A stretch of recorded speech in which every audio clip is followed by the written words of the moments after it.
Hello everyone. तो बच्चों हम लोग अब शुरू करने वाले हैं फर्स्ट चैप्टर में लेक्चर नंबर 2। और आज हम लोग करने वाले हैं इसमें कुछ प्रैक्टिस प्रॉब्लम्स। कैसे प्रैक्टिस प्रॉब्लम्स? जो इसके पहले वाली क्लास में हम लोगों ने पढ़ा, 3 चीज़ की बात तुमको मैंने समझाई थी। Quantisation of charge, conservation of charge and Coulomb's law. जो बेसिक बातें हैं इनके बारे में तुमको मैंने बता दिया था। आज की क्लास में हम लोग इन टॉपिक्स पर कुछ क्वेश्चंस प्रैक्टिस करेंगे, देखेंगे क्वेश्चंस कैसे बनते हैं, कैसे आते हैं। एक बात और, नीट एग्जामिनेशन हो या फिर सीयूईटी, इन दोनों में एनसीईआरटी को बहुत अच्छे से कह सकते हो कि खंगाल कर क्वेश्चन तुमसे पूछा जाता है। तो हमारा बहुत ये अच्छे से काम होना चाहिए कि सिर्फ एक्सरसाइज के क्वेश्चंस तो हम लोग करेंगे, करते ही हैं। जो टॉपिक्स के अंदर बातें लिखी हुई हैं, जो डीप मीनिंग है, वहाँ से जो क्वेश्चंस बन सकते हैं, एक तरीके से कह सकते हो कि एक पूरे चैप्टर का, पूरे टॉपिक का निचोड़ करके हम लोग क्वेश्चंस करने वाले हैं। सिर्फ एक्सरसाइज के नहीं, पूरे बुक के अंदर जो बातें लिखी हुई हैं वहाँ से क्वेश्चंस क्या बन सकते हैं, छोटी छोटी बातों से क्वेश्चंस कैसे बन सकते हैं, जिसको कहते हैं ना reading between the lines. 2 line के बीच में क्या कॉन्सेप्ट छुपा हुआ है, वहाँ से क्वेश्चंस क्या बन सकते हैं, वैसे क्वेश्चन भी हम लोग करेंगे। तो इस हद तक हम लोग कोशिश कर लेंगे कि पूरे चैप्टर को एकदम अच्छे से मगअप कर लेना है। कहीं से भी क्वेश्चन पूछे, एक्सरसाइज से पूछना है, न्यूमेरिकल्स पूछना है, बुक के अंदर टॉपिक्स के अंदर से बीच बीच से क्वेश्चन पूछना है। कहीं से भी क्वेश्चन पूछे, कॉन्सेप्ट अगर क्लियर है, बातें अगर पूरी अच्छे से समझी है, पढ़ाई करी है, तो फिर क्वेश्चन नहीं छूटने वाला है। तो ये हमारा पूरा पर्पस रहेगा। क्वेश्चन जब मैं तुमको लेकर के आऊँगा तो इस बात का मैं स्पेशल ध्यान रखता हूँ कि वो क्वेश्चन पूरे टॉपिक को, पूरे चैप्टर के एक टॉपिक को कवर करके ही तुम्हारे सामने आए, ताकि सिर्फ क्वेश्चन के नंबर्स नहीं बढ़े कि 10 क्वेश्चन किया, 15 क्वेश्चन किया। हमें वो क्वेश्चन करके पूरा चैप्टर हमारा कितना प्रिपेयर हुआ ये भी हमको देखना होगा। ठीक है, तो पहले कुछ ऑब्जेक्टिव क्वेश्चंस करते हैं, फिर कुछ न्यूमेरिकल प्रॉब्लम्स भी हम लोग आज की क्लास में करने वाले हैं। ठीक है, तो देखते हैं सबसे पहले क्वेश्चन नंबर 1 क्या कहता है। क्वेश्चन नंबर 1 एक ऑब्जेक्टिव क्वेश्चन है, जिसमें तुमको कुछ स्टेटमेंट्स दिए हैं ऑप्शन के फॉर्म में, और तुमको obviously which of the following is incorrect, इस बात पर फोकस करना कि हमको इनकरेक्ट स्टेटमेंट चुनना है। कौन सी बात गलत लिखी हुई है? पहला बात कह रहा है कि when two bodies are rubbed against each other, जब 2 बॉडी को हम आपस में रब करते हैं, रगड़ते हैं, the total charge of the system remains conserved, पूरे सिस्टम का टोटल चार्ज कंजर्व रहता है। ये बात बिल्कुल सही है, हम लोग इसके पहले पढ़े भी है कि जब 2 बॉडी को हम लोग रब करते हैं, एक दूसरे के अगेंस्ट हम लोग उनको रगड़ते हैं, भाई चार्ज का ओरिजिन, इलेक्ट्रिसिटी प्रॉपर्टी को सबसे पहले 2 बॉडी को रब करके ही तो देखा गया था, तो वहीं से बात तो शुरू होती है। तो मान लो ये दोनों बॉडी शुरू में न्यूट्रल है, इन पर कोई चार्ज वगैरह नहीं है। अब इन बॉडी को हम लोग आपस में रब करते हैं, रगड़ते हैं। तो जब इन 2 बॉडी को आपस में रब करेंगे, तो जैसा कि बताया गया था कि जब ये 2 बॉडी को रब करते हो तो उनके बीच में इलेक्ट्रॉन्स का ट्रांसफ़र होता है। इलेक्ट्रॉन्स के ट्रांसफ़र से किसी एक पर पॉजिटिव और दूसरे पर उतना ही नेगेटिव चार्ज आता है। ये जो पॉजिटिव नेगेटिव चार्ज है, ये दोनों सेम होते हैं। तो अगर रब करने पर एक बॉडी पॉजिटिवली चार्ज हो गई, दूसरी नेगेटिवली चार्ज हो गई, इसका ये मतलब नहीं कि चार्ज नया क्रिएट हो गया। एक बॉडी को देखोगे तो ठीक हो, न्यूट्रल से पॉजिटिव हो गया, ये न्यूट्रल से नेगेटिव हो गया, मगर पूरे सिस्टम मतलब पूरा जो दोनों बॉडी को मिला के सिस्टम बनता है, इसका चार्ज अगर तुम देखोगे तो इनको ऐड करोगे तो अभी भी इनका चार्ज कितना पाओगे? 0। अगर इस पर +3e चार्ज आएगा तो इस पर भी -3e चार्ज ही आएगा, ताकि जो नेट चार्ज है, जो न्यूट्रलिटी है, वो बरकरार है।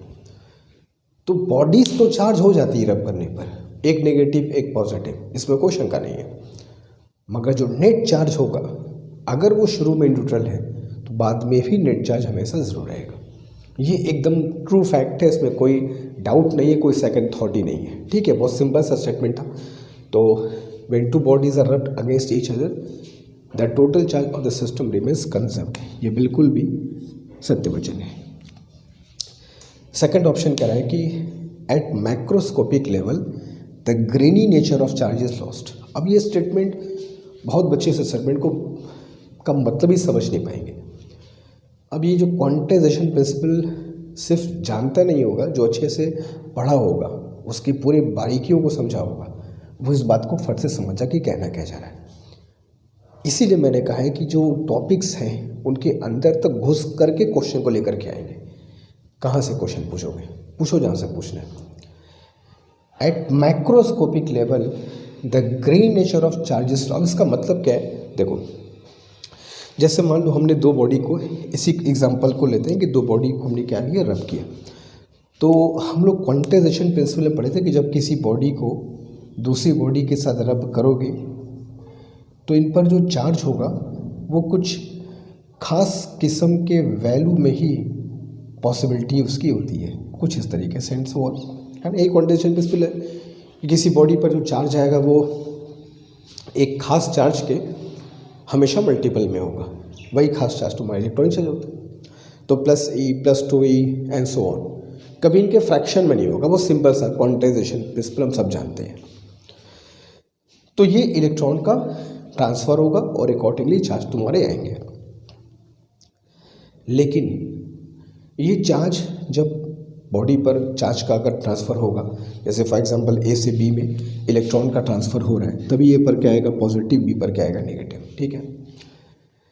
अगर ये चार्ज की, देखो क्वेश्चन सॉल्व नहीं करना यार कि बस फटाफट सॉल्व कर दो, वो समझाना है। क्वेश्चन से कुछ तुमको फ़ायदा हो, बात को समझो। अगर इलेक्ट्रॉन्स की संख्या जो ट्रांसफ़र हो रही है बहुत कम है, 10, 20, 50, 100 इलेक्ट्रॉन से, तो ये तुमको दिखाई पड़ेगा। 10 इलेक्ट्रॉन गए, 5 गए, 3 गए, 4 गए, 10 गए, 100 गए, दिखाई पड़ेगा।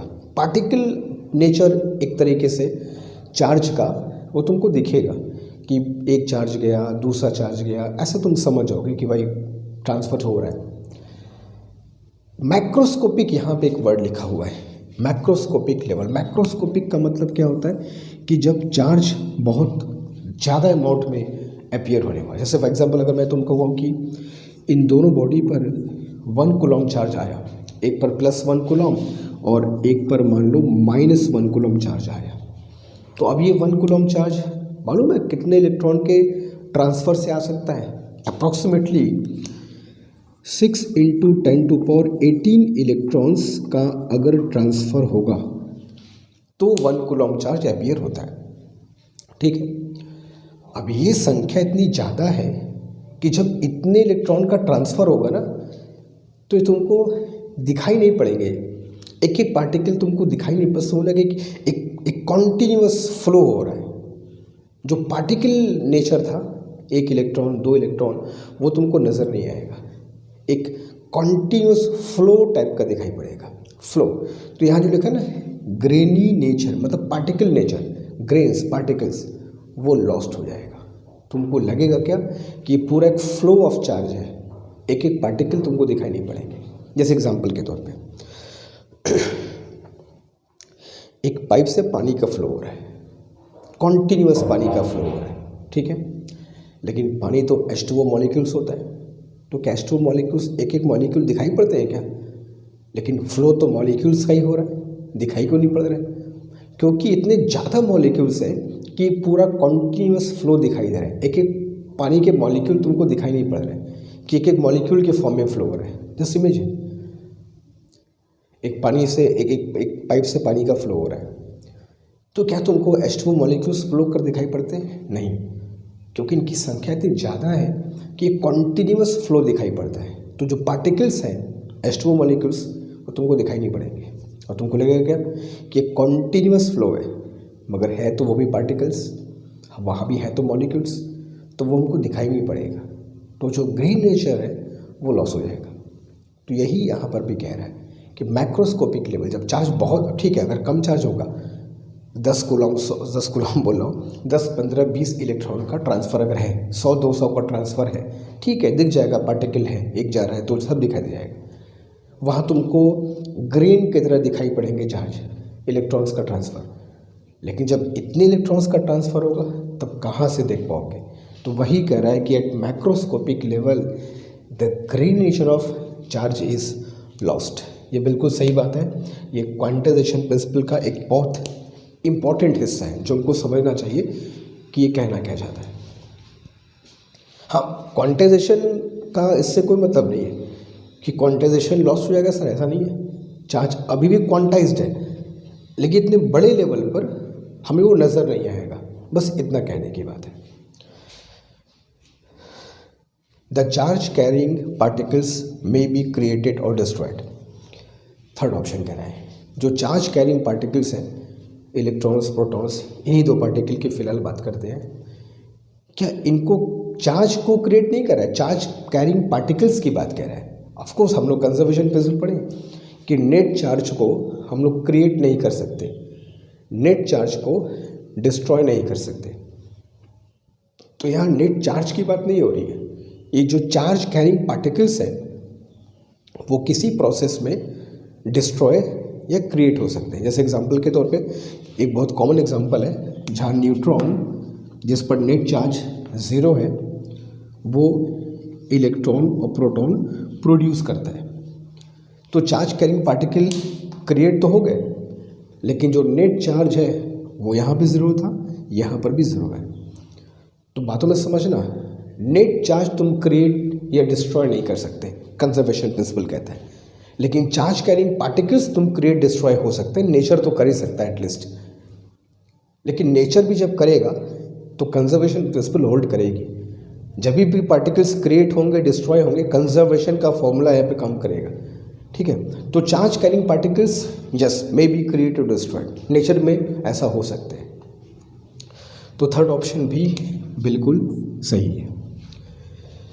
फोर्थ ऑप्शन कह रहा है the force on a charge due to another charge. अच्छा ऑप्शन है ये। अब जाहिर सी बात है इनकरेक्ट ऑप्शन चुनना था।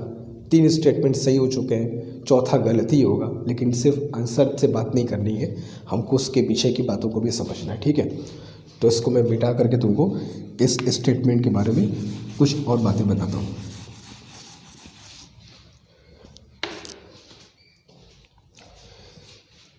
The force on a charge due to another charge depends on the charges present nearby. इसका मतलब समझो पहले क्या है। जैसे ये एक चार्ज पार्टिकल है Q0 और ये एक दूसरा चार्ज पार्टिकल है Q, ठीक। लेकिन इनके अगल बगल और भी ढेर सारे चार्जेस प्रेजेंट हैं, Q1, Q2, Q3, Q4 and Q5, ठीक। ये कैपिटल Q इस Q0 पे जो फोर्स लगाएगा वो फोर्स इन चार्जेस जो आजू बाजू मौजूद हैं उससे अफेक्टेड नहीं होगा। ये बिल्कुल सही बात है। एक्चुअली में एक सुपरपोजिशन प्रिंसिपल एक होता है चार्ज में, वो उसके हिसाब से बात होने वाली है। होता क्या है इसमें कि किसी एक चार्ज पार्टिकल पर जब कोई एक चार्ज फोर्स लगाता है तो इस चार्ज का जो फोर्स है, इस चार्ज के फोर्स की बात कर रहा हूँ, इस पर जो नेट फोर्स होगा उसकी बात नहीं हो रही, बात समझना। किसी एक चार्ज की फोर्स की बात हो रही, पूरे नेट फोर्स के नहीं। तो एक चार्ज इस Q0 पे जो फोर्स लगाएगा वो इन चार्जेस के होने या न होने से कोई फ़र्क नहीं पड़ता। अगर Q1 को तुम हटा दोगे तो क्या फ़र्क पड़ता है, इनका जो फोर्स है इनसे मतलब, उस Q1 से क्या मतलब है।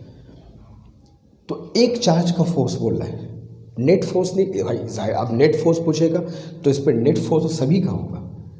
तो बातों को समझ आएगा। The force on a charge, net force नहीं बोल रहा है, the force on a charge due to another charge. किसी चार्ज पे फोर्स किसी चार्ज के द्वारा आजू बाजू के चार्जेस से अफेक्टेड नहीं होता। ऑब्वियसली इसके नेट फोर्स पे सबका प्रभाव पड़ेगा।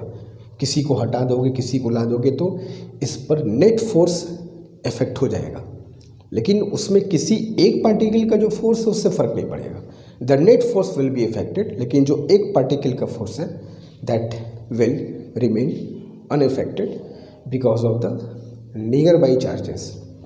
तो ये स्टेटमेंट जो कह रहा है कि the force on a charge by other charge depends on the charges present nearby, इसका इस पे फोर्स इन चार्जेस के प्रेजेंट पर डिपेंड करता है, बात बिल्कुल गलत है। नेट फोर्स डिपेंड करेगा, सिर्फ इसका फोर्स इस पर जो होगा उसको क्या फ़र्क पड़ता है, कोई है कि नहीं है, ठीक है। तो this statement is wrong, statement wrong है, इसलिए ऑप्शन तुम्हारा करेक्ट है, ठीक है। तो fourth option is correct, statement is wrong, क्योंकि हमको इनकरेक्ट चुन रहा था, ठीक है। तो ये क्वेश्चन नंबर 1 है। अभी इस पे एक और क्वेश्चन करेंगे ऑब्जेक्टिव भी, फिर न्यूमेरिकल्स पे भी आएंगे, ठीक है। Do it. चलो अब चलते देखते हैं दूसरा क्वेश्चन हमसे क्या कहता है। ये भी एक ऑब्जेक्टिव क्वेश्चन है और इसमें भी हमको इनकरेक्ट ऑप्शन ही चुनना है। Which of the following is incorrect. पहला कह रहा है कि the total charge of a system can be obtained by adding all the charges algebraically. एक होता है एडिटिविटी ऑफ चार्जेस, चार्ज का ऐड करना। तो एडिटिविटी ऑफ चार्जेस ये कहता है कि अगर किसी सिस्टम में ढेर सारे चार्जेस हैं, कुछ माइनस कुछ प्लस है ना, कुछ ऐसे, तो इस सिस्टम का टोटल चार्ज कितना होगा। तो चार्ज का जो एडिशन होता है वो अलजेब्रिकली ही होता है, that is called additivity of charges. तो किसी सिस्टम में जो टोटल चार्ज होगा उसमें जितने भी चार्ज पार्टिकल्स प्रेजेंट हैं उनका अलजेब्रिक सम होगा। इसी वजह से तो एक एटम का टोटल चार्ज क्या होता है, न्यूट्रल, जिसमें उसमें न्यूक्लियस में पॉजिटिव चार्ज है, उतना ही न्यूक्लियस के बाहर नेगेटिव चार्ज है। तो दोनों को ऐड किया तो एटम एज अ सिस्टम मान लो। तो एक एटम का टोटल चार्ज कैसे फाइंड करोगे, उसके जितने पॉजिटिव चार्ज हैं जितने नेगेटिव चार्ज हैं उनको अलजेब्रिकली ऐड करके तो ज़ीरो आता है। तो एडिटिविटी ऑफ चार्जेस ये कहता है कि किसी सिस्टम के टोटल चार्ज को हम लोगों को अलजेब्रिकली ही ऐड करना चाहिए to get the total charge of the system. Particles का जो भी चार्ज है उनको अलजेब्रिकली ऐड करो, तब तुमको सिस्टम का टोटल चार्ज तुमको मिलेगा। तो ये बात बिल्कुल सही है, बहुत बेसिक सी बात है जो हमको पता होना चाहिए, बिल्कुल सत्य वचन है।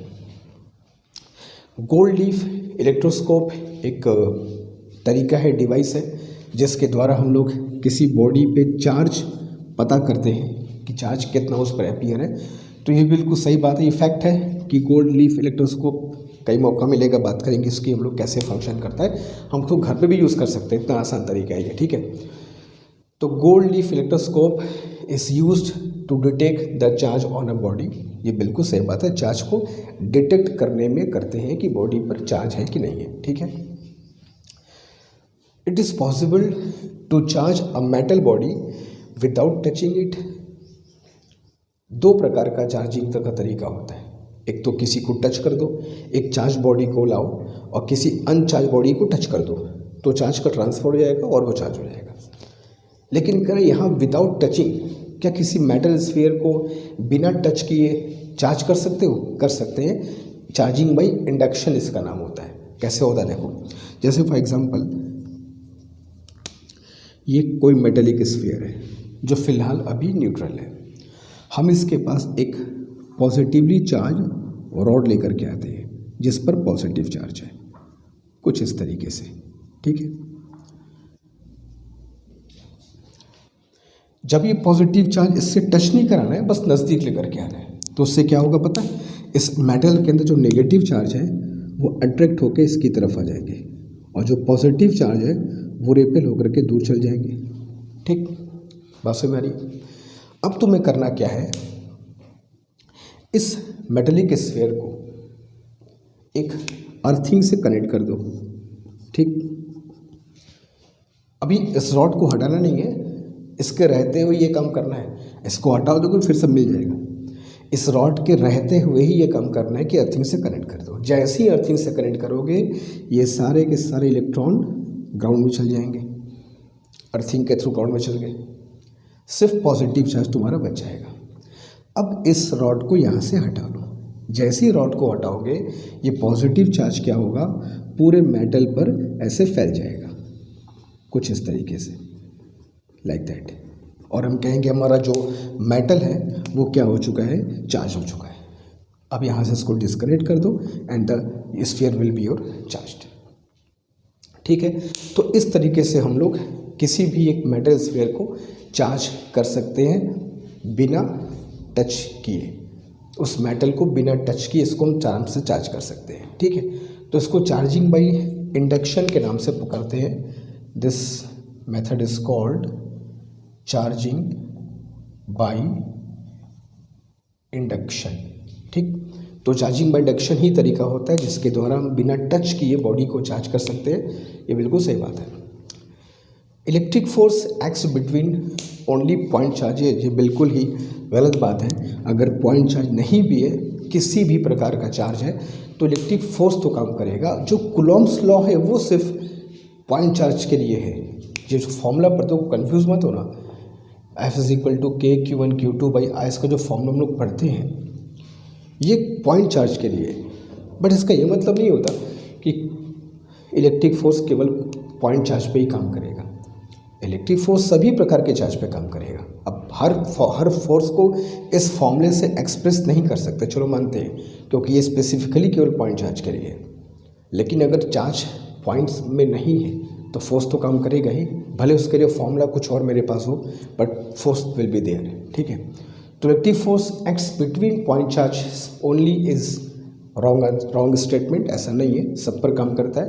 बट फॉर्मूला उसके लिए कुछ दूसरा हो सकता है। ये पॉइंट चार्ज के लिए, वहाँ पॉइंट चार्ज वो दूसरा तरीका अप्लाई करेंगे, इलेक्ट्रिक फील्ड वगैरह फाइंड करके फोर्स कैलकुलेट करेंगे, मगर फोर्स जरूर लगेगा। तो fourth statement is incorrect but fourth option is correct. बात को समझना क्या बोल रहा हूँ, कन्फ्यूजन मत होना। हमें इनकरेक्ट ऑप्शन चुनना था तो चौथा इनकरेक्ट है, इसलिए ऑप्शन सही है चौथा वाला, ठीक है। तो ये दो क्वेश्चन थे। अब चलते कुछ न्यूमेरिकल क्वेश्चंस कर लेते हैं, ठीक है। जल्दी कर लो इसको। तो चलो कुछ अब न्यूमेरिकल्स कर लेते हैं कूलम्स लॉ पे। तो सबसे पहले हम कुछ जो क्वेश्चन करेंगे वो पढ़ेंगे इक्विलिब्रियम ऑफ चार्ज पे। तो ये जो टॉपिक कह सकते हो वो एक किस्म का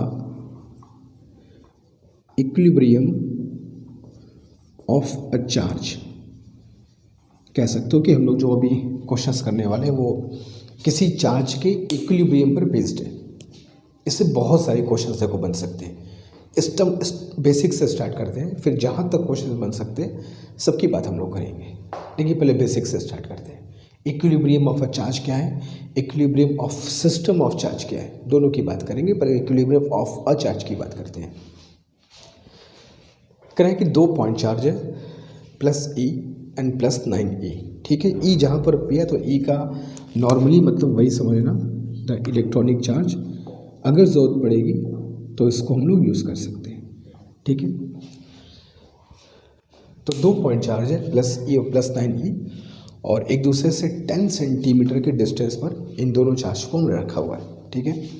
तो चलो 10 सेंटीमीटर के डिस्टेंस पर 2 पॉइंट चार्ज को रख देते हैं।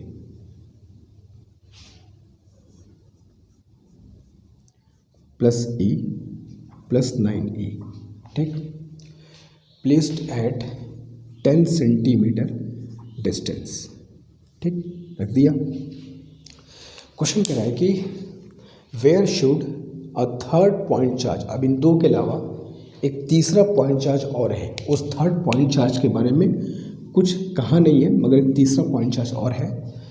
उसको इन दोनों चार्ज पार्टिकल को जो मिलाने वाली लाइन देख रहे हो, इन दोनों को जो लाइन ज्वाइन कर रही है, इस लाइन पर तुम्हें कहीं रखना है। जब लाइन कहूँगा तो इसका सिर्फ ये मतलब नहीं कि बीच में रखना है, क्योंकि दोनों को मिलाने वाली लाइन तो इधर भी यहाँ तक भी जा सकती है ना, कुछ ऐसे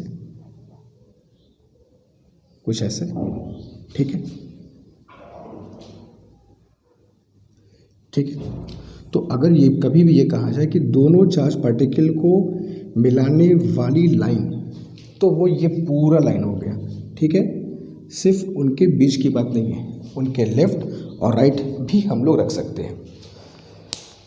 तीसरे चार्ज पार्टिकल को इस लाइन पर हमें कहीं रखना है। लेफ्ट में रखो, बीच में रखो, राइट में रखो, कहीं पर रखो, लेकिन ऐसे रखो कि so that it remains at rest. ऐसे रखो कि वो चार्ज पार्टिकल, तीसरा चार्ज पार्टिकल रेस्ट में हो। तो 3 तरीके, 3 जगह हमको, 3 ऑप्शन कह सकते हो मेरे पास है। या तो थर्ड चार्ज को दोनों के लेफ्ट में रख दो, या दोनों को राइट में रख दो, या फिर बीच में कहीं रख दो, जहाँ भी रखो वो पार्टिकल रेस्ट में होना चाहिए। रेस्ट में होने का मतलब ये हुआ कि उस पार्टिकल पर जो नेट फोर्स है वो नेट फोर्स 0 होना चाहिए। तो इसमें कैसे करते हैं, बहुत बेसिक सी बात बता रहा हूँ, इसको यहाँ तुम बैठा लेना, ठीक है। ऐसे क्वेश्चन जब भी आते हैं कि दो चार्ज पार्टिकल के बीच में किसी तीसरे चार्ज पार्टिकल को रखना है ताकि वो रेस्ट में रहे, तो सबसे पहला काम जो करना वो ये करना कि जो दो चार्ज पार्टिकल्स गिवन हैं जिनके बीच में तुमको तीसरे को रखना है, उनके नेचर को देखना। नेचर मतलब पॉजिटिव नेगेटिव को देखना। अगर इन दोनों का नेचर सेम है, नेचर सेम का मतलब या दोनों पॉजिटिव हो या दोनों नेगेटिव हो, बात को सुन ध्यान से बोल रहा हूँ। अगर इन दोनों गिवन चार्ज का नेचर सेम है तो थर्ड चार्ज को न लेफ्ट में रखना है न राइट में रखना है, बीच में कहीं पर रखना है, तभी वो रेस्ट में रहेगा। लेफ्ट और राइट में ये कंडीशन मिलेगी ही नहीं। तुम चाहो तो चेक करके देख सकते हो। भाई नेट फोर्स 0 तब होता है जब फोर्स का डायरेक्शन अपोजिट हो, फोर्स कैंसिल्ड हो जाए। लेफ्ट और राइट पर रखने पर फोर्स कैंसिल नहीं होते हैं। ये कैंसिलेशन तभी होगा जब बीच में कहीं रहो। बीच मतलब एकदम बीचों बीच नहीं बोल रहा हूँ कि यहीं पर कहीं पर रखना होगा। कब? जब दोनों का नेचर क्या होगा, सेम। सेम मतलब दोनों प्लस या दोनों माइनस, ठीक है। चलो, तो तीसरा चार्ज हमें गिवन नहीं है, चलो हमने अपने आप से मान लिया कि तीसरा charge is Q0 plus Q0, जिसको बीच में रख दिया मैंने। यहाँ से डिस्टेंस इसकी x मान लिया, तो यहाँ से इसकी डिस्टेंस कितनी हो जाएगी, जाहिर सी बात है 10 - x, ठीक। ये प्लस E प्लस Q को रिपेल करेगा, तो एक फोर्स ये दिखा दिया, इट इज़ कॉल्ड F1। ये +9E ये प्लस Q को रिपेल करेगा, तो ये फोर्स ये दिखा दिया। भाई सेम चार्ज है तो रिपेल तो करेगा ही, F2 हो गया। तो इसको दोनों फोर्स अपोजिट मिल रहा है ना, भाई अपोजिट मिलेगा तभी तो कैंसिल होकर 0 होगा। ये अपोजिट चीज़ लेफ्ट और राइट में नहीं मिलती है, बस इतना समझ लो। अगर तुम चाहो तो इसको करके रख के देख भी सकते हो। भाई नेट फोर्स 0 तब होगा जब नेट फोर्स कैंसिल हो जाए, जिसके लिए फोर्स का डायरेक्शन अपोजिट होना जरूरी है। वो तुमको यहाँ पे साफ दिखाई दे रहा है, लेकिन लेफ्ट और राइट में अगर तुम इसको चेक करोगे तो ये अपोजिशन फोर्स का तुमको दिखाई नहीं पड़ेगा। तो जब भी नेचर सेम होगा, तीसरे चार्ज को बीच में कहीं रखना है, ठीक है। अपोजिट होगा उसकी बात बाद में करेंगे, पहले सेम नेचर की बात कर लेते हैं। तो we write that for Q0 to be at rest. इस Q0 को रेस्ट में होने के लिए F1 must be equal to F2। दोनों का डायरेक्शन अपोजिट है, अगर वैल्यू बराबर होगी तो आपस में कट जाएंगे, नेट फोर्स 0 हो जाएगा, ठीक है। तो F1 इसने इस पे लगाया था, तो K Q1 Q2 Q1 Q2 और बीच की डिस्टेंस कितनी है, x²। F2 इसने इस पे लगाया था, तो K Q1 Q2 Q1 Q2 और जो बीच की डिस्टेंस है वो कितनी है, 10 - x का होल स्क्वायर, ठीक है। तो force F1 is equal to force F2 मैंने कर दिया। जो E ने Q0 पे लगाया, जो 9E ने Q0 पे लगाया, दोनों फोर्स को मैंने इक्वेट कर दिया। K cancelled out, Q0 cancelled out, E cancelled out, तो इधर तुम्हारा बच गया 1/x² is equal to 9/10 - x का होल स्क्वायर, ठीक। अब दोनों तरफ हम क्या लेते हैं, स्क्वायर रूट लेते हैं, तो you will get 1/x is equal to 3/10 - x। Cross multiply कर दिया तो 10 - x is equal to 3x, तो 10 is equal to 4x, therefore x is equal to 10/4 that is 2.5 centimetre. और ये 2.5 सेंटीमीटर कहाँ से, तो प्लस E से, तो फ्रॉम प्लस E चार्ज, तो प्लस E चार्ज से 2.5 सेंटीमीटर डिस्टेंस पर बीच में, लेफ्ट राइट नहीं, बीच में E से प्लस 2.5 सेंटीमीटर डिस्टेंस पर किसी भी चार्ज को रख दो कि किसी भी चार्ज को इसकी मैग्नीट्यूड कुछ भी हो, 1 कूलम हो चाहे 1000 कूलम हो, कोई भी चार्ज अगर यहाँ 2.5 सेंटीमीटर पर है उस पर नेट फोर्स 0 होगा। इसमें थर्ड चार्ज के मैग्नीट्यूड का फ़र्क नहीं पड़ता, क्योंकि देखो वापस में कट ही जा रहा है, तो कोई भी चार्ज वहाँ पे रखा जाएगा वो रेस्ट में हो जाएगा, बट वो पोजीशन इंपॉर्टेंट है, चार्ज का मैग्नीट्यूड नहीं। तो प्लस ई से 2.5 सेंटीमीटर डिस्टेंस पर अगर कोई चार्ज रखा होगा तो वो हमेशा रेस्ट में होगा इस पर्टिकुलर क्वेश्चन में। ठीक है, ये बात ध्यान रखना कि ये डिस्टेंस किससे हम लोग ले रहे हैं वहाँ मैटर करता है। तो प्लस ई से 2.5 है, इसको ऐसे भी कह सकते हो कि और 7.5 सेंटीमीटर फ्रॉम प्लस 9e, दोनों बात सेम है। अब कहाँ से कहता है उसको देख करके ही हमको अपना आंसर लिखना होगा। ठीक है, तो जल्दी करो, क्वेश्चन 4 की तरफ तुरंत चलते हैं। तो चलो अब चलते क्वेश्चन 4 की तरफ। क्वेश्चन 4 भी इक्विलिब्रियम ऑफ चार्जेस पर ही एक क्वेश्चन लिया है मैंने। तो उसमें कह रहा है कि 2 पॉइंट चार्जेस हैं, एक है -q, दूसरा है -16q, मतलब अभी भी दोनों का नेचर सेम है। Are placed at 25 centimetre distance from each other, एक दूसरे से 25 सेंटीमीटर डिस्टेंस पर रखा गया है। वेयर शुड अ थर्ड, वही बात है कि एक तीसरे चार्ज को कहाँ रखा जाए, उनके मिलाने वाले लाइन पर, कि वो थर्ड पार्टिकल। इसमें तो कुछ 2 क्वेश्चन आते हैं। कभी कभी क्या होता है कि थर्ड चार्ज को रेस्ट में रखने की बात होती है, कभी कभी पूरे सिस्टम को रेस्ट में रखने की बात होती है। तो पूरे सिस्टम वाला बात हम लोग इस क्लास में करेंगे, अभी सिर्फ एक चार्ज को रेस्ट में रखने की बात हो रही है। तो फिगर एक बार देख लेते क्या है। तो सबसे पहले 2 पॉइंट चार्ज ले लेते हैं, एक -q और दूसरा -16q।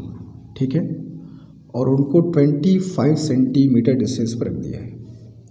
तो जैसा कि बताया गया कि दोनों का नेचर अगर सेम है, वैसे तुमने कहा मिलाने वाली लाइन का मतलब लेफ़्ट राइट पूरा लाइन हो गया, लेकिन अगर कभी भी दोनों चार्ज का नेचर सेम हो, दोनों प्लस या दोनों माइनस, तो थर्ड चार्ज लेफ़्ट या राइट रखने पर कभी भी रेस्ट में नहीं रहेगा, क्योंकि वहाँ पे नेट फोर्स कभी 0 नहीं हो सकता।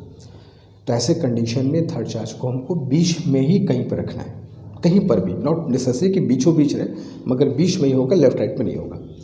तो अगेन मैंने अपने मन से एक थर्ड चार्ज, चलो मान लिया +q0, इसका नेचर, इसका मैग्नीट्यूड फ़र्क नहीं पड़ता, उन्होंने कभी तुमको दिया रहेगा ना, उसी कभी तुमको ज़रूरत पड़ेगी। नेगेटिव रखोगे तो भी ठीक है, पॉजिटिव होगा तो भी ठीक है। तो +q0 मैंने मान लिया। अब क्या होगा कि ये -q, अच्छा ये डिस्टेंस मैंने मान लिया, चलो x है, तो यहाँ से डिस्टेंस कितनी होगी, तो 25 - x।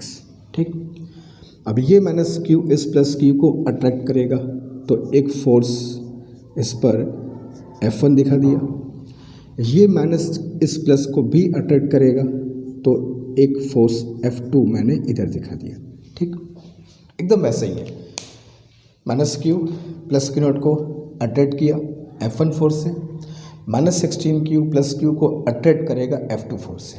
दोनों फोर्स का डायरेक्शन अपोजिट है, अगर वैल्यू भी इक्वल हो जाए तो नेट फोर्स क्या हो जाएगा, 0, और वो पार्टिकल क्या रहेगा, इक्विलिब्रियम में आ जाएगा। ठीक है, तो again we write for Q0 to be at rest, Q0 को रेस्ट में होने के लिए F1 must be equal to F2। ठीक, F1 कौन लगाया, Q, किस पर लगाया, कि देखो हमेशा देखना, अगर फोर्स में कन्फ्यूज़न हो तो खुद से क्वेश्चन पूछना कि फोर्स कौन लगा रहा है और किस पर लगा रहा है। तो कौन लगा रहा है, -q, किस पर लगा रहा है, Q0 पे। बस 2 चार्ज मिल गए, उनके बीच के डिस्टेंस चेक कर लो, लगा दो फोर्स का फॉर्मूला, तो K Q1 Q2 बीच का डिस्टेंस x²। कूलॉम्स लॉ जब भी यूज़ करना, हमने बताया था कि चार्ज के मैग्नीट्यूड को केवल लेना, अगर फोर्स की मैग्नीट्यूड ही हमको सिर्फ चाहिए, स्केलर फॉर्म में हम लोग फोर्स को यूज़ करें, तो हमको उस चार्ज के नेगेटिव से मतलब नहीं है, वो उसका हम लोग इफेक्ट देख चुके हैं पहले कि वो अट्रैक्ट करेगा, दैट इज़ फाइन। फॉर्मूले में कभी नेगेटिव मत रखना, ठीक है, सिर्फ मैग्नीट्यूड। तो Q1 Q2/x²। F2 के लिए is equal to K Q1 Q2 again इसका नेचर नहीं रखना है, सिर्फ मैग्नीट्यूड, बाई 25 माइनस एक्स का होल स्क्वायर। के कट गया, क्यू से क्यू कट गया, क्यू नॉट से क्यू नॉट कट गया, and you got 1 by x square is equal to 16 by 25 minus x का होल। अब तो सिंपल सॉल्व कर सकते हैं। स्क्वायर रूट अगर ले लिया जाए तो 1 by x is equal to 4 by 25 minus x, is 25 minus एक्स is equal to 4x, 25 is equal to 5x, तो x इज इक्वल टू क्या आ गया 5 सेंटीमीटर। अब ये 5 कहाँ से माना है, क्यू नॉट से, तो फ्रॉम माइनस क्यू चार्ज। ये लिखना बहुत ज़रूरी है कि ये 5 सेंटीमीटर कहाँ से, इनको मिलाने वाले लाइन पर 25 सेंटीमीटर का डिस्टेंस है, उस पर रखना है, मगर कहाँ से 5, तो माइनस क्यू से 5 सेंटीमीटर, ठीक है, या 20 सेंटीमीटर फ्रॉम, ये भी कह सकते हो। अगर यहाँ से 5 सेंटीमीटर होगा तो जाहिर सी बात है 20 सेंटीमीटर दोनों आ सकता है, ठीक है। तो माइनस क्यू से 5 सेंटीमीटर या माइनस 16 क्यू से 20 सेंटीमीटर पर अगर तुम किसी भी पॉइंट चार्ज को रख दोगे वहाँ से वो हिलेगा नहीं। यही तो मतलब हुआ इक्विलिब्रियम का या फिर रेस्ट में होने का। चलिए कर लो, अभी कुछ क्वेश्चन सॉल्व करेंगे, ठीक है। तो चलो चलते क्वेश्चन 5 की तरफ। 5th क्वेश्चन थोड़ा सा बदलाव है, और दो चार्ज में लिया है, दोनों का नेचर अपोजिट ले लिया है, ठीक है, एक प्लस और एक माइनस। अब तक जो किया वो पहले में दोनों प्लस था, दूसरे में दोनों माइनस, तो सेम नेचर था। यहाँ नेचर अपोजिट है, क्वेश्चन वही है, तो समझना होगा कि हमको सेम नेचर पे हमें क्या करना है, अपोजिट नेचर पे हमें क्या करना है। एकदम रटा रटाया मेथड है, इसमें दूसरा कोई तरीका ही नहीं है। बस इस चीज़ को तुमको समझना है कि नेचर ऑफ चार्ज के हिसाब से थर्ड चार्ज को हमें कहाँ रखना है, ठीक है। तो क्वेश्चन करा है कि 2 पॉइंट चार्ज है, +2 microcoulomb and -8 microcoulomb placed at 100 centimetre distance from each other. सबसे पहले हम लोग क्या करते हैं, फिगर में ड्रॉ कर लेते हैं। तो 2 पॉइंट चार्ज ले लो, ठीक है, +2 माइक्रोकूलम एंड -8 माइक्रोकूलम, और इनके बीच का डिस्टेंस है 100 सेंटीमीटर टोटल। सुनो, मिलाने वाली लाइन का मतलब जो तुमको अब तक बता दे आ रहा हूँ कि दोनों को मिलाने वाली लाइन का मतलब कि लेफ़्ट से लेकर राइट तक पूरा एक स्ट्रेट लाइन होगी, ठीक है। अब इस लाइन पर कहीं पर भी तीसरे पॉइंट चार्ज को हमको रखना है, और ऐसे रखना है कि ताकि वो रेस्ट में रहे। पूरे सिस्टम की बात नहीं हो रही है, सिर्फ वो ही रेस्ट में रहे। अगर दोनों का नेचर सेम था, दोनों प्लस दोनों माइनस, तो थर्ड चार्ज कहाँ रखा, बीच में रखा, काम खत्म, आंसर आ गया। जब भी ऐसा ना हो, नेचर अपोजिट हो, एक प्लस एक माइनस, क्लियर है। कब क्या करना है, तो ऐसे कंडीशन में जब नेचर अपोजिट हो तो थर्ड चार्ज को बीच में नहीं रखना है। तो कहाँ रखना है, या तो लेफ़्ट या तो राइट। तो लेफ़्ट और राइट, मैंने या तो लेफ़्ट या तो राइट बोला है, लेफ़्ट और राइट नहीं बोला है, दोनों पे नहीं हो, दोनों में से किसी एक पर होगा। या तो लेफ़्ट में रखने पर इसमें होगा या तो राइट में रखने पर होगा, दोनों पे नहीं हो सकता। अब ये कैसे चेक करेंगे सर, तो सिंपल तरीका है, लेफ़्ट या राइट डिसाइड करते हैं, दोनों चार्ज में से किसकी मैग्नीट्यूड छोटी है उसके बगल में रख दो। मैग्नीट्यूड बोल रहा हूँ, साइन मत देखना। तो 2 और 8 में छोटा कौन है, मैग्नीट्यूड वाइज 2 माइक्रोकूलम, तो इसके बगल में रखना है। ऐसा मत समझना कि -8 से छोटा है, ये माइनस मैथमेटिक्स वाला माइनस नहीं है कि उसको छोटा कर देगा, ये नेचर को शो करता है। तो this charge is bigger than this charge, ये मैथमेटिक्स मत लगाना कि -8 2 से छोटा हो गया, ऐसा नहीं होता है हमारे पे। तो मैग्नीट्यूड वाइज देखना, जो छोटा है उसके बगल में रख देना, अब वो चाहे लेफ्ट में हो चाहे राइट में हो। तो हमने देखा कि 2 माइक्रोकूलम छोटा मैग्नीट्यूड है, तो 2 माइक्रोकूलम के बगल में थर्ड चार्ज को रख दो। अगेन थर्ड चार्ज की तुमको वैल्यू वगैरह नहीं दिया जाएगा क्योंकि तुमको उसकी ज़रूरत नहीं है। तो थर्ड चार्ज मैं अपने आप कुछ एज्यूम कर लेता हूँ, चलो, this is third charge called plus Q not, ठीक। अब इस पर 2 फोर्स लगेंगे, ये प्लस इस प्लस को क्या करेगा, रिपेल करेगा। अच्छा, डिस्टेंस दिखा दिया जाए। मान लो इसको मैंने डिस्टेंस यहाँ से x डिस्टेंस पर रखा, तो यहाँ से इसकी डिस्टेंस अगर x है तो ये डिस्टेंस इसकी कितनी होगी 100 प्लस x। ठीक है, ये प्लस इस प्लस को रिपेल करेगा, एक फोर्स F1 दिखा दिया। ये माइनस इस प्लस को अट्रैक्ट करेगा, एक फोर्स F2 दिखा दिया। F1 F2 समझना कौन और किस पर लगा रहा है, कन्फ्यूज़न तक ही ना हो। तो अगेन दोनों फोर्स का डायरेक्शन अपोजिट है, क्लियर है। वैल्यू अगर बराबर हो जाए तो क्यू नॉट वहाँ पे रेस्ट में हो जाएगा। क्लियर है, वहाँ पे क्यों रखा गया? जब नेचर अपोजिट होगा तो लेफ्ट या राइट जिधर छोटा मैग्नीट्यूड होगा वहाँ पे रख देना, बीच में लेकिन नहीं, बीच में कतई नहीं। तो अगेन वही करते हैं, for Q naught to be at rest. अगर हम चाहें क्यू नॉट रेस्ट में हो तो उसके लिए F1 must be equal to F2। ठीक, दैट इज F1 कौन लगाया था +2 प्लस क्यू नॉट पे, तो K Q1 Q2 2 microcoulomb into Q naught, बीच की डिस्टेंस x²। F2 कौन लगाया था, -8 ने अट्रैक्ट किया था, तो K Q1 Q2, नेगेटिव मत लेना, सिर्फ मैग्नीट्यूड Q1 Q2, बीच की डिस्टेंस 100 प्लस x का होल स्क्वायर। ठीक, तो K cancelled out, 2 microcoulomb 4 times में कैंसिल, क्यू नॉट कैंसिल, और बच गया 1/x² is equal to 4/100 plus x का होल स्क्वायर। ठीक, अब सिंप्लीफाई करके x फाइंड कर लेनी है, तो 1/x is equal to 2/100 plus x, तो 100 plus x is equal to 2x, therefore 100 is equal to x। अब ये x हमने कहाँ से माना था, +2 से, तो देयरफॉर 100 सेंटीमीटर फ्रॉम +2 माइक्रोकूलम, या 200 सेंटीमीटर फ्रॉम -8, ये भी कह सकते हो। या तो यहाँ से कहो तो कहोगे 100 सेंटीमीटर दूर, या यहाँ से कहो तो कितना हो जाएगा 200, क्योंकि 100 ये भी है। तो इससे 100 सेंटीमीटर दूर पर अगर तुम कोई चाय रखोगे लेफ्ट में, तो वो वहाँ पे इक्विलिब्रियम में रहेगा।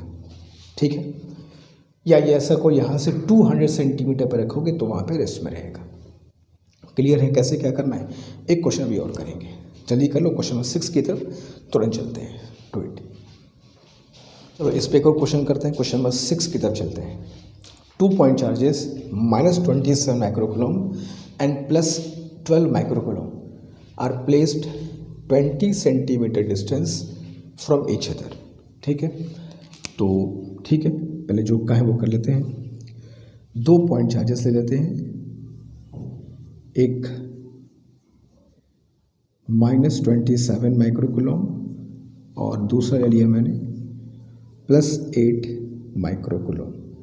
ठीक, कोई दिक्कत नहीं है, और they are placed at 20 centimetre distance, 20 centimetre की दूरी पर उनको रखा गया है। अच्छी बात है। अब दोनों का नेचर अपोजिट है, एक प्लस और एक माइनस, तो तीसरे चार्ज को बीच में रख करके तो वो तो पॉसिबल नहीं है, भाग जाएगा वो। प्लस रखोगे तो भाग जाएगा, नेगेटिव रखो तो भाग जाएगा, कन्फर्म है। या तो लेफ्ट या तो राइट पर ही पॉसिबिलिटी है कि वो टिका रहेगा। तो अब लेफ्ट या राइट में से डिसाइड कैसे करते हैं? तो हमने कहा था दोनों चार्ज की मैग्नीट्यूड को देखना, सिर्फ मैग्नीट्यूड के हिसाब से। ये मत समझना कि ये -27 है तो छोटा है, +8 है तो बड़ा है। भाई नेगेटिव पॉजिटिव से मतलब नहीं है, मैग्नीट्यूड देखो किस चार्ज की छोटी है और उसके बगल में रख दो। तो इन दोनों में 8 माइक्रोकूलम की मैग्नीट्यूड छोटी है, तो थर्ड चार्ज को हम क्या करेंगे, इसके बगल में कहीं पर रख देंगे। इसकी वैल्यू नहीं पता, मान लेंगे क्यू नॉट, और +8 माइक्रोकूलम से मान लो x डिस्टेंस दूर पर रखा है मैंने। ठीक, अब यहाँ से x डिस्टेंस है तो जाहिर सी बात है -27 से इसकी डिस्टेंस 20 + x हो जाएगी, तो 20 प्लस एक्स। ठीक, तो अब ये पार्टिकल इस पे फोर्स लगाएगा, ये पार्टिकल भी से फोर्स लगाएगा। डायरेक्शन चेक कर लेते हैं एक बार। -27 प्लस क्यू नॉट को अट्रैक्ट ही करेगा, तो एक फोर्स हो गया अट्रैक्टिव। ठीक है, चलो इस फोर्स को नाम दिया F1, बोलना नहीं। +8 प्लस क्यू नॉट को रिपेल करेगा, तो दूसरा फोर्स का नाम दे दिया चलो F2। ठीक, अब दोनों फोर्स का डायरेक्शन अपोजिट दिखाई दे रहा है, एक अट्रैक्ट किया, दूसरा रिपेल किया, डायरेक्शन अपोजिट हो चुकी है। बस वैल्यू बराबर हो जाए, वो क्यू नॉट वहाँ पे फिक्स हो जाएगा। ठीक है, बट वो पोजीशन चेक करनी है हमको। तो अगेन क्यू नॉट को रेस्ट में होने के लिए F1 must be equal to F2, तो K Q1 Q2 नेगेटिव नहीं लेना है, 27 माइक्रो कूलम इंटू Q2, बीच का डिस्टेंस है 20 प्लस x का होल स्क्वायर। ठीक, F2 इसने लगाया था, तो K Q1 Q2 by x square. ठीक, तो दोनों फोर्स में अगर कभी कंफ्यूजन, तो बस ये देखना है कि फोर्स में कौन लगा रहा है और किस पर लगा रहा है, बस उसके हिसाब से फोर्स की जो वैल्यू से उसको लिख देना। तो K cancel, Q not cancel, और सॉरी मैंने गलत लिख दिया, तो it is not 8, it is +12। ठीक है, 12 था ये। अब इसे कैंसिल किया जाए तो 3 से कैंसिल कर दिया जाए, तो 9/20 प्लस एक्स का होल स्क्वायर, उधर कैंसिल किया 3 से तो 4/x स्क्वायर। ठीक है, 3 9 जा 27, 3 4 जा 12, वो 12 था, मैंने 8 लिख दिया था गलती से। स्क्वायर रूट अब ले सकते हैं, 3/20 plus x is equal to 2/x, cross multiply, 3x is equal to 40 plus 2x इधर कर दिया, तो x इज इक्वल टू कितना आ गया 40 सेंटीमीटर। ठीक है, और वो भी कहाँ से लिखना होगा, फ्रॉम +12 माइक्रो कूलम। तो +12 से अगर 40 सेंटीमीटर दूर पर अगर हम उस पार्टिकल को रखेंगे तो वो इक्विलिब्रियम पे रहेगा, या 60 सेंटीमीटर फ्रॉम -27 माइक्रो कूलम। या तो यूँ कहो कि इससे 40 सेंटीमीटर दूर, या यूँ कहो यहाँ से 60 सेंटीमीटर दूर, 20 + 40 इज इक्वल टू 60। तो जो भी उसकी पोजीशन लिखनी होगी हमको बताना होगा किसके रिस्पेक्ट में है वो, इसलिए फ्रॉम लिखना जरूरी होता है। तो जल्दी करो, क्वेश्चन नंबर 7 और 8 मैं तुमको दूंगा करने के लिए, डू इट फास्ट। ओके, तो अब इस पे 2 क्वेश्चन मैं तुमको ये होमवर्क में दे रहा हूँ, इन 2 क्वेश्चन को तुमको ट्राई करना है, और इन दोनों क्वेश्चन का आंसर तुमको कमेंट बॉक्स में मेंशन करना है। तो जो भी इस क्लास पढ़ाई गई है, सारे क्वेश्चंस को देखो, प्रॉब्लम्स को देखो, जो मेथड बताएं उस मेथड को समझो कि कब कहाँ पे रखने पर पार्टिकल इसमें होगा, यहीं से कॉन्सेप्ट क्लियर होंगे। और इन 2 क्वेश्चन को सॉल्व करके इनका आंसर तुम्हें कमेंट बॉक्स में मेंशन करना है। ठीक है, आंसर इन कमेंट बॉक्स, ये ठीक।